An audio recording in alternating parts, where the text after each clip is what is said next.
hockey insider, and our buddy, Darren Dreger. Dregs, how are we doing, buddy?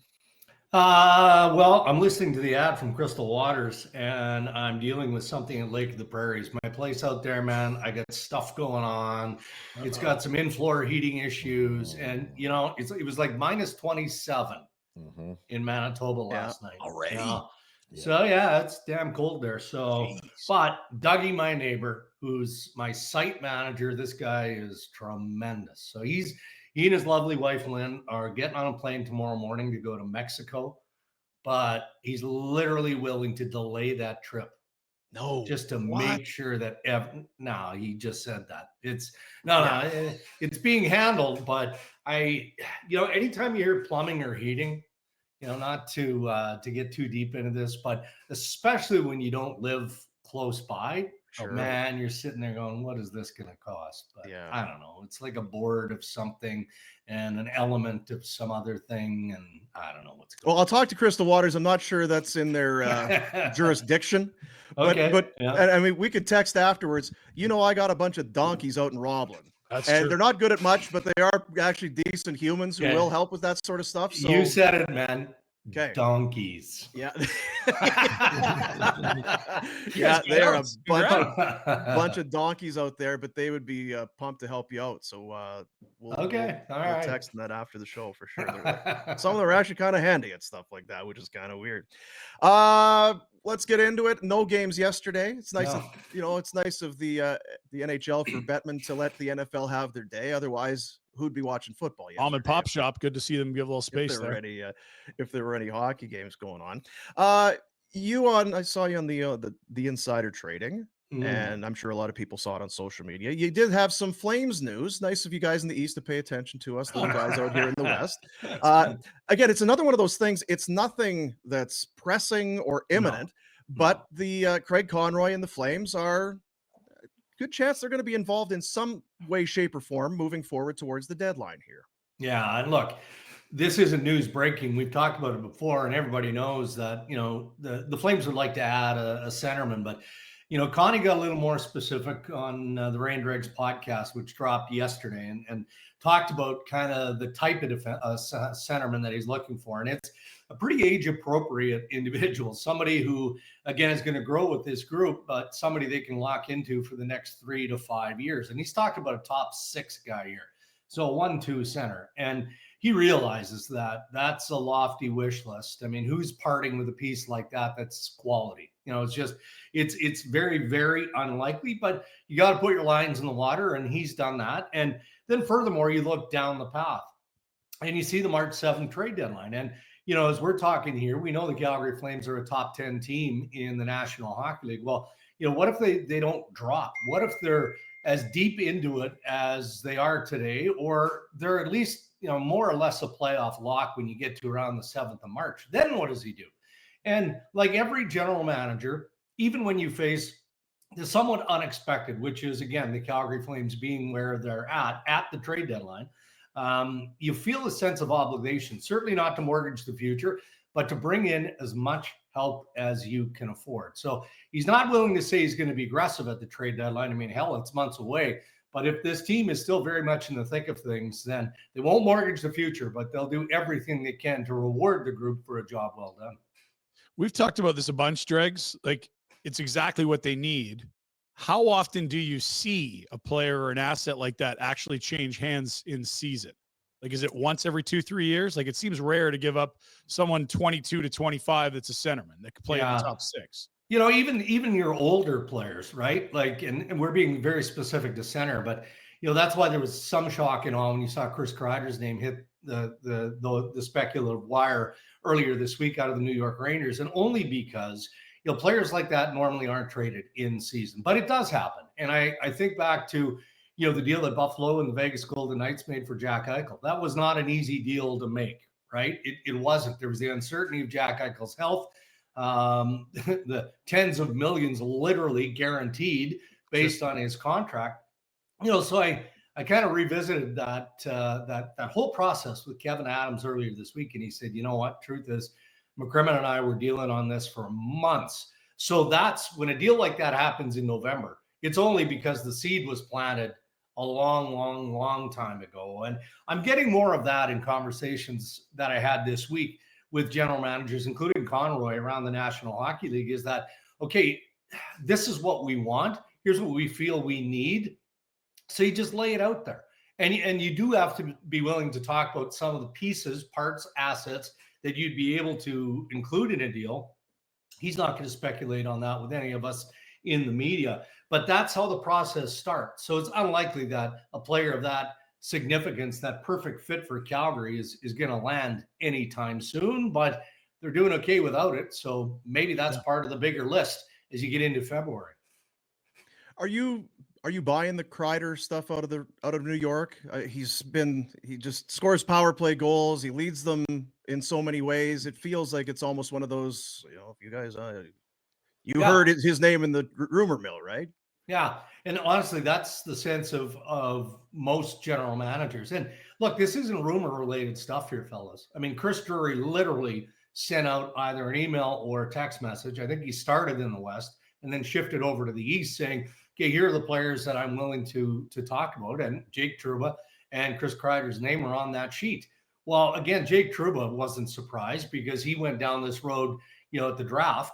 But the interesting part, of course, is that both Trouba and Kreider had to submit on July 1st their 15-team list of teams they wouldn't go to. Okay, so they did that, which means that there's better than half the league that they can be traded to. So I don't necessarily blame Chris Drury for taking this approach, but most of the managers who were willing to even exchange on it said, all right, well, this has to be a scare tactic or it's a salary dump because, the Rangers have 12, 13 guys that need contract attention, free agent guys, right? And some of them are big name players like Keandre Miller. I mean, go down the list. They've got some young players. Panarin yeah. Well, Shesterkin, of course. So you can understand why Drury would want to have those conversations. I'm sure he's pissed off that general manager, other general managers leaked that information. So now you come back to Chris Kreider. And this is where the human element of it kind of bugs me as I've gotten older. I mean, Rhett, you know this. I mean, these guys are family men, right? And your life matters too. I don't know if it's true or not. I heard that he and his wife, are closing on a house in the very near future in New York. That's always the bad plan, right? I hear that all the time. Guys buy a house, 2 months later, they're gone. And it's not funny because I think about it and I'm like, well, I try and put myself in that scenario, right? Christmas is coming. The holidays, they celebrated U.S. Thanksgiving yesterday, which is kickoff to Christmas. I mean, they're entitled to be human beings and have a happy family time. And then all of a sudden this hits and Kreider's going, what the hell is going on here? Wasn't Kreider didn't he have that game against Carolina last year where he in the playoffs? Am I thinking wrong? Didn't he score he's been great? A hat trick in the playoffs and win that game, basically? It was one of those. He had that Messier. Yeah. Well, the question I have for you then is, who's Kreider mad at? Like you said, Drury's doing his job. Yeah. There should be a level of professionalism amongst the GMs to take into consideration what you just said. Who's the F that leaked it? Oh, I mean, we don't know that. I don't know that because I didn't break that story. I would actually, I think it was Freeman. Yeah, but your job is to report it 100%. if you hear it. Yeah. Well, who's right? The night before, I knew of Trouba, but I'm like, all right, I'm just gonna. Number one, I wanted to talk to his agent Kurt Overhart first, because I had reported on this in the summer at the draft, right? And at that time, Trouba explained in detail why he didn't want to go. Again, it's a family situation. His wife's a nurse in New York, right? You can't. Well, I think she's in residency. She's going to be a doctor. And, it was very specific to why he was accommodating in the sense he said, look, I just need to stay here for one more year. Right. And then let's get to next off season. You can move me wherever, I prefer if you move me to this team in the West, but he wants to go West. Okay. Well, now there is a business side of it. And clearly Chris Drury didn't expect the New York Rangers to be as inconsistent as they've been for the past several weeks. So that brings us back to where we started. Is it a scare tactic? Because trades of this significance, especially with Kreider, they're tough to make in Very season. hard. Yeah. You know, top teams are cap teams, right? They're not going to break apart their roster for what Chris Drury is going to need, unless it's just simply a salary dump. And then if that's the case, does that make any sense based on what you just said, Rhett? This guy's a hell of a hockey player. That was my next question to you then. Is this Chris Drury showing some, I mean, he's done it for a little while and he was at AGM before, but is this not having been around that long? Do you know what I mean? Like, yeah, is it a bit hasty? He's not a rookie GM, but he is. Well, he is a rookie GM. He hasn't been fired yet, but you know what I mean? Yeah, that's a great team. They've been real good for a long time. They've got the best goaltender maybe in the game. Like they go to the semifinals last year. Is this a GM realizing shortcomings or trying to push it too hard? Yeah, well, maybe pushing too hard because his owner is breathing down his neck. You know, James Dolan, that family, man, they think that the New York Rangers should win the Stanley Cup every year. And I'm okay with that. You know what? I mean, you know, this guy invests billions over the years in the logo of the New York Rangers and making that team an annual contender. But we know cyclically that's not the way it works. And as an owner, you do have to live with some of the tough times. And that's not what they're dealing with right now. What they're dealing with, in my opinion, is a blip.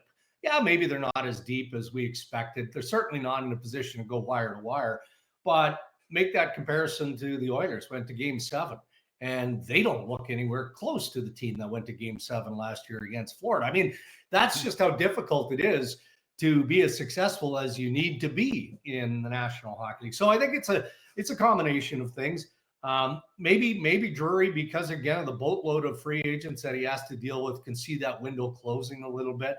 Maybe he's nervous about what's going to happen with Igor Shesterkin. I mean, if Igor Shesterkin just decides one day, okay, I'm tired of this. Like I'm just tired of all of it, even though, look, he loves New York. He doesn't want to leave New York, but he's not worried about the 8th year in a contract extension versus a 7-year deal. On the open market, Igor Shesterkin's going to command whatever he wants. So I think that there's a lot of pressures that are factoring into what Drury is doing here, just from above his ownership to what he's seeing on a night in and night out basis on the ice. The owner's really the only explanation that makes sense because, to your point, like, let's flush out a team that would like to add Chris Kreider. Well, most contenders would like a Chris Kreider. None of them have the cap space for Chris Kreider.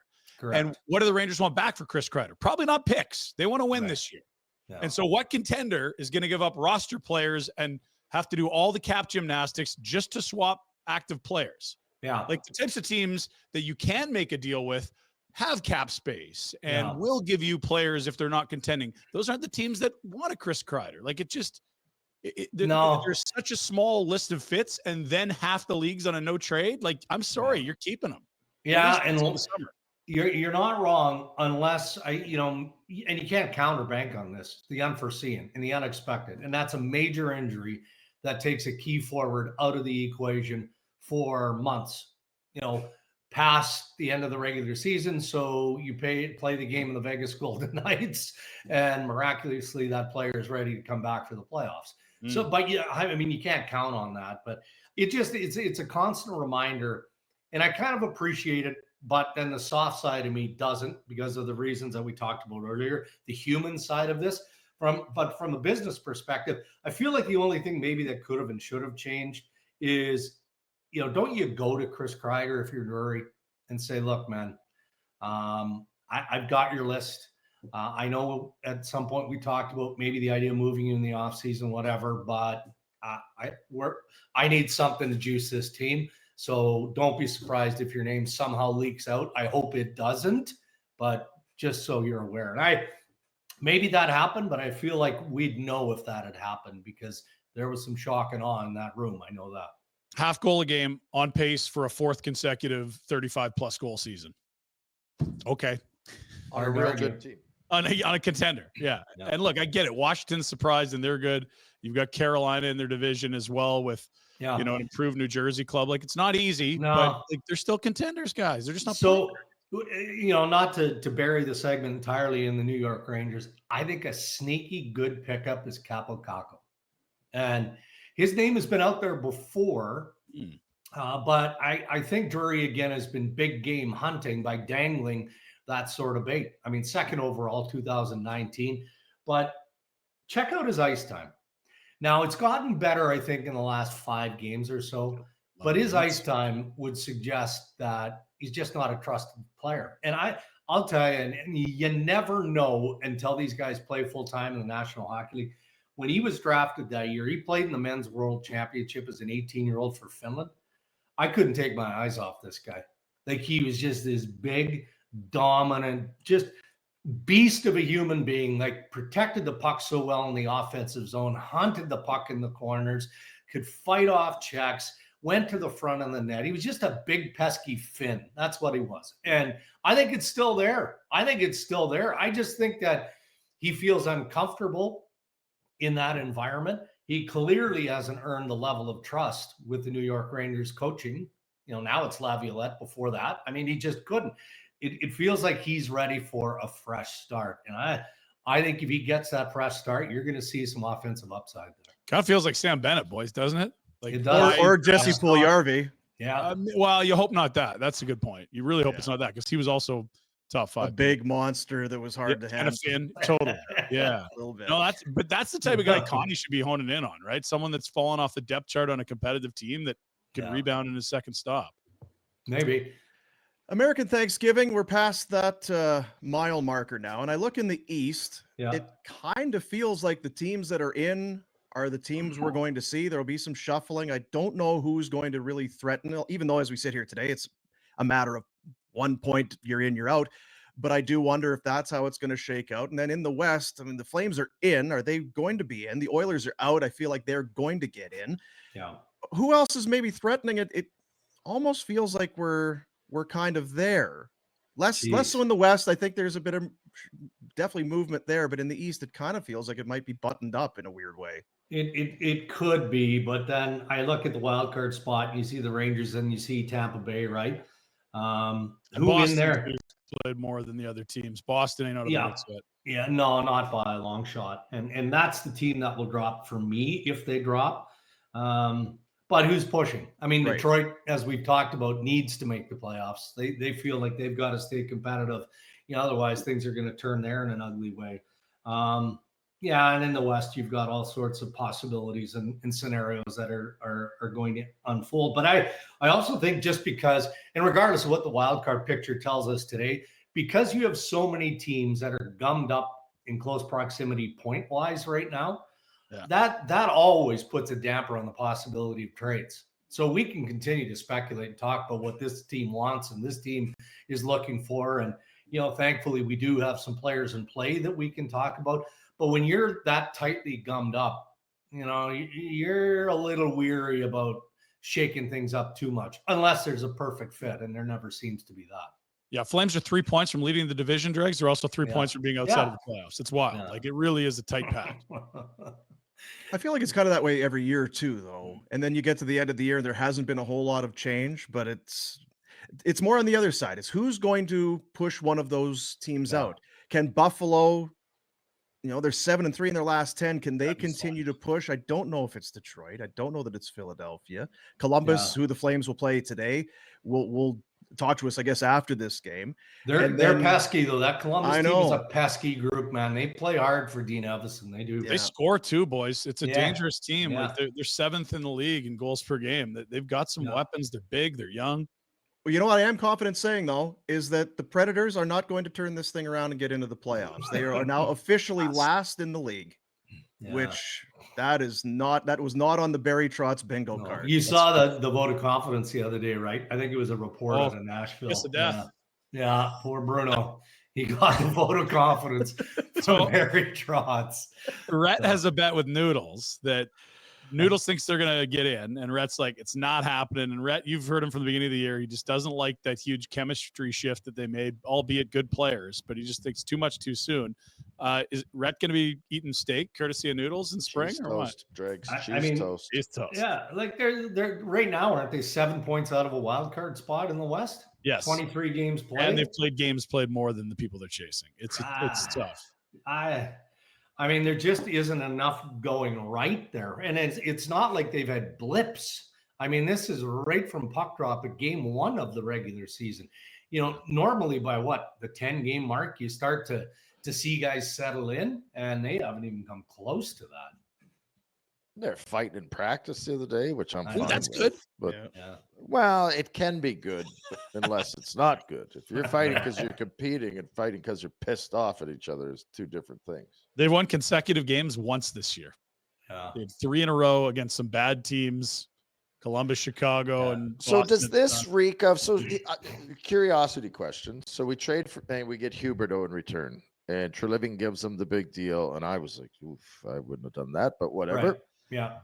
Goes immediately from the best winger, maybe top scoring winger ever, Yeah. right? Wasn't he tied or something? 115-point winger to untradeable. Right. Is this happening to Marchessault and Stamkos? Do you know what I mean? Like, Yeah, if it can happen to Huberdeau and he gets this big deal, are their contracts immovable? I mean, it's probably a no move clause in there, but they might be going, F this. This is no fun. I want out of here. Like, maybe. Are they already like, no, nobody wants them? Well, who wants that number? Or is it pennies on the dollars? Or is this a Yeah. Barry Trotz that signed 2 guys that can turn it around, like make it even? Didn't work out, but guess what? Like Buffalo did with Hall. Right. We'll pick him up. If he doesn't work out, it's $8 million and we'll trade him and get something in return.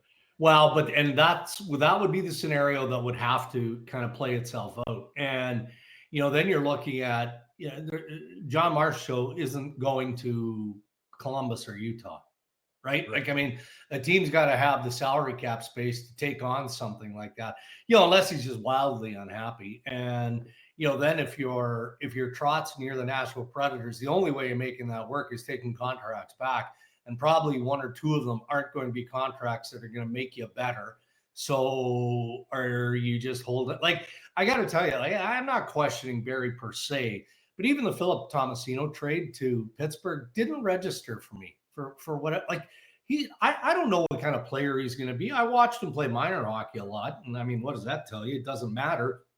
But he's just in that bracket where, are you sure you know what you've got there? You're trading away a young forward asset for draft pick, right? Like it doesn't really address anything unless you're piling up and looking to do something bigger. I mean, the term that always sticks to me is the one that Barry used when he brought in Stamkos and Marchessault, and that was serial winners, right? He wants to surround himself with serial winners. Well, what do we call them now? And it's not their fault. Like it isn't. They're the players in Nashville that they were in Vegas and in Tampa Bay. They're just leaned on differently because more is expected. Stamkos doesn't have a center like he did. That's a big problem there. Are they going to play him at center?